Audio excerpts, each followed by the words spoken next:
ஓம் ஸ்ரீ சாய்ராம். என் அன்பான சாய் சகோதர சகோதரிகளே, அனைவருக்கும் என் வணக்கம்.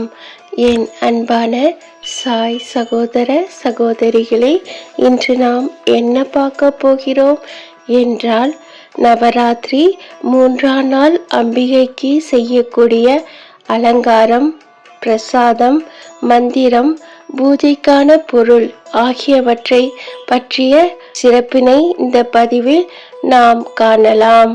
இந்துக்களின் பண்டிகையில் மிக முக்கியமானது நவராத்திரி ஆகும். பெண் சக்தியை போற்றி கொண்டாடும் காலம். அன்னை பராசக்தி அருள் எங்கும் நிறைந்திருக்கிறது என்பதை அனைவரும் உணர்ந்து வழிபட்டு பலன் பெறும் காலமாகும். நவராத்திரி விரதம் இருந்து அம்பிகையை வழிபட்டு வந்தால் கேட்ட வரங்கள் அனைத்தும் கிடைக்கும்.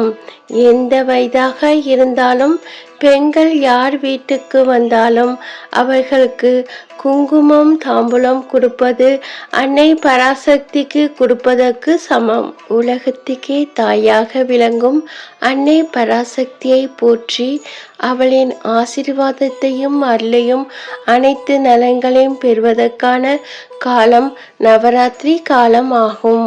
நவராத்திரியில் முதல் 3 நாட்கள் துர்க்கையும், அடுத்த 3 நாட்கள் லட்சுமி தேவியையும், கடைசி 3 நாட்கள் சரஸ்வதி தேவியையும் வழிபடுவது வழக்கம்.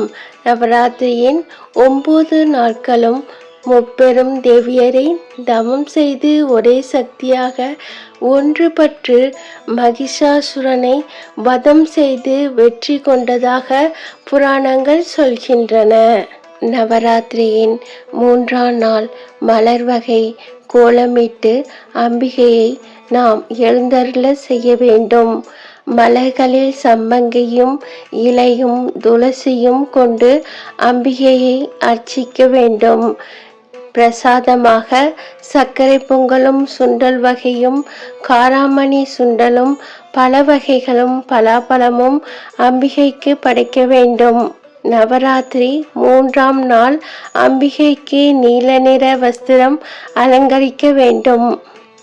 நாமும் நீல நிறத்தில் உடையணிந்து கொள்ளலாம். பொதுவாக நீல நிறம் என்பது வெற்றியின் அடையாளம்.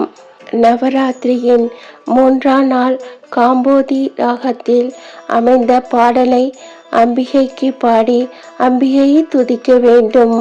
நவராத்திரியின் 3ஆம் நாளுக்கான தேவி சந்திரகாண்டா வழிபடுவது சிறப்பானது.